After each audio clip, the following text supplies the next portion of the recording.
why don't we get into Demon Diddy? Guards, let him out.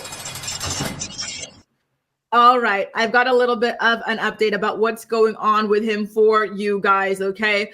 So basically, there's a lot of mess happening. They've been trying to find jurors for this trial. A lot of people have been giving all sorts of crazy excuses to get out of serving on the jury. By the way, shout out to my playback posse yesterday. You guys showed up and showed out with all of your opinions about this and whether or not you'd like to be part of the jury. I saw this one co-reporter in particular who left a comment that was so genius. Remember how I said, like, given all the plans that I have this summer, I personally would not give up my summer plans to go and sit on this trial. She said, oh, I would, because guess what? You can get paid, capital PAID, for being a part of this jury, being a part of this case, right?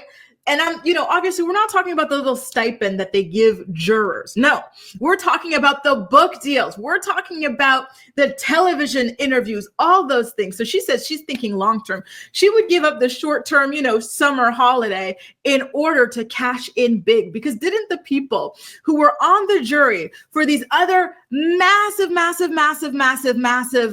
celebrity criminal trials, didn't they go on to write books and whatnot and to cash in? I said, okay, girl. What is it that Shakira says? Las mujeres no lloran, las mujeres facturan. Yes. I love the way that you guys think. The opinions that you guys share are always so incredible. I love them. So shout out to you and shout out to everybody, whether you said yes or no. Okay. So like I said, lots of crazy excuses were coming up. Someone said, listen, I'm always high on pot. I don't want to skip a day of smoking. I like to get high around this time of the day. So I'm not skipping that to come sit on this trial. Somebody else said that they have an aversion to hearing people talk about intimacy. And obviously there's going to be a lot of that kind of talk here in this particular trial and whatnot.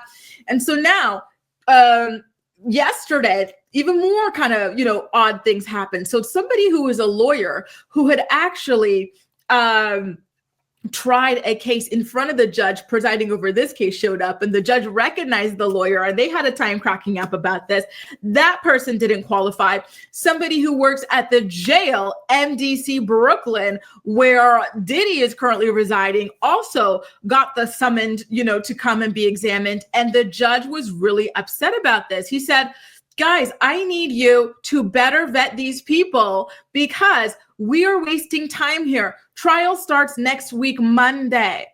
So please bring people that you think already, right, would be able to pass. And these people, like lawyers, people who work at the jail with Diddy, conflicts of interest and whatnot, they would not pass. So he was very, very disappointed with the lawyers here. And he actually did chastise them in front of the court there. And then there was somebody, juror number 314, who said that he had been binge watching the second season of Andor. And he said that he's lazy and he just wants to stay home basically and continue watching his show. So he didn't want to show up. But the judge said, you know what, that's not a good enough excuse. Step to the side. You've made it through to the next round.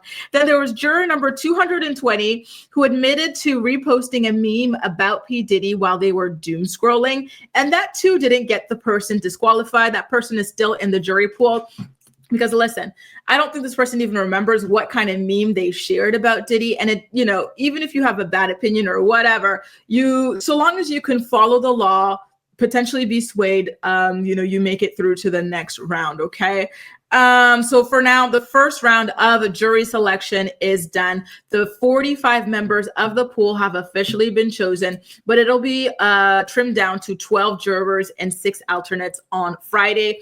For today, there's no court stuff going on. They've all got the day off. So just a little bit of an update there. I do have some more Diddy news for you guys, but I'll spare you for the time being. In terms of the missing witness for Diddy's trial, let's get into that. Shout out to TMZ for this information. The feds are not able to get in touch with the woman who is known as victim number 3, as we have just wrapped up the third day of jury selection, you guys. And so the prosecution told the judge that they still have not been able to locate this woman or get through to her attorney.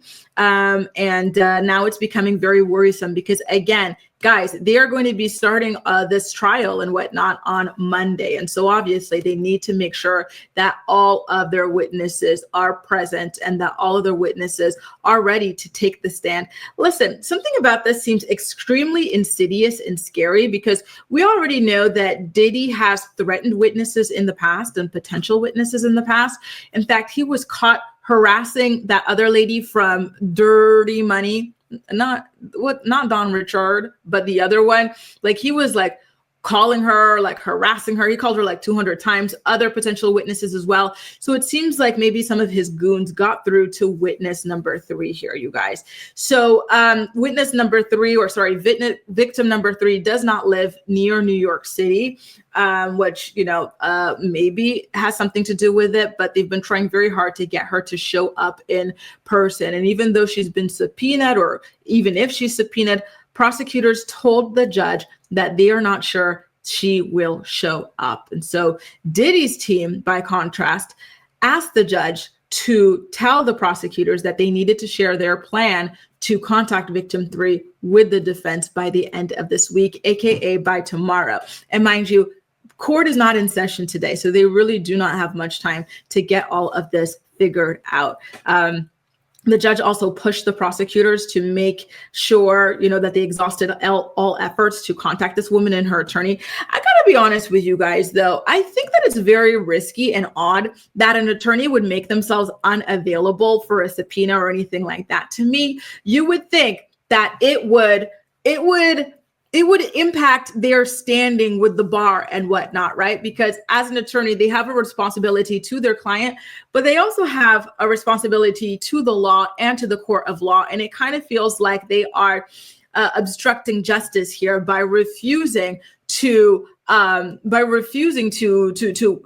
any kind of communication with the court, right? And so I don't know, you guys, something about this feels, I understand if the victim or the witness feels targeted or feels like it's dangerous to show up and whatnot, but at the same time, like the law is the law, and this is what it is, right? So I'm crossing my fingers that she's going to be able to show up eventually, but I'm nervous that that is not going to be the case.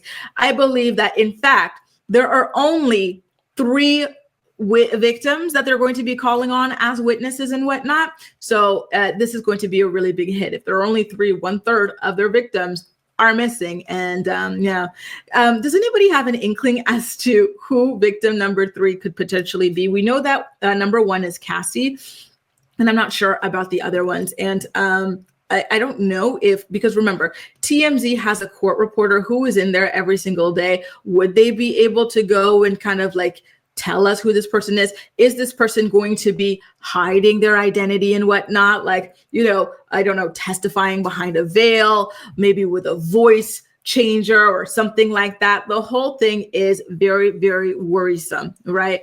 And exactly, Bunny, listen, the man, he threw a full-blown chair at his choreographer because he was pissed off over like some dance stuff. Like the man is absolutely crazy. East Awesome says, Gracie, attorneys are paid off. Oh yeah, that is another thing. That's another potential, right? Listen, I watch Narcos. I know how these police and these lawyers and these judges, they can all be paid off. And that's a really good point. R. Kelly says his underage urination victim on a European trip during one of his trials. And that is so damn sad. My God. Victim number 3 is on a vacation in the European countryside. Listen, if she doesn't feel like it's safe and if she thinks it's a risk to her life, then I really do understand. But it's disappointing, right? Because at the end of the day, putting Diddy behind bars for life, right, ideally is going to, be beneficial and protect her life and the life of many other people, right? Potential victims. Now, you guys, by the way, if you find yourself enjoying today's episode of The Morning Report, please don't hesitate to go ahead and give it a thumbs up so YouTube knows you enjoy my content.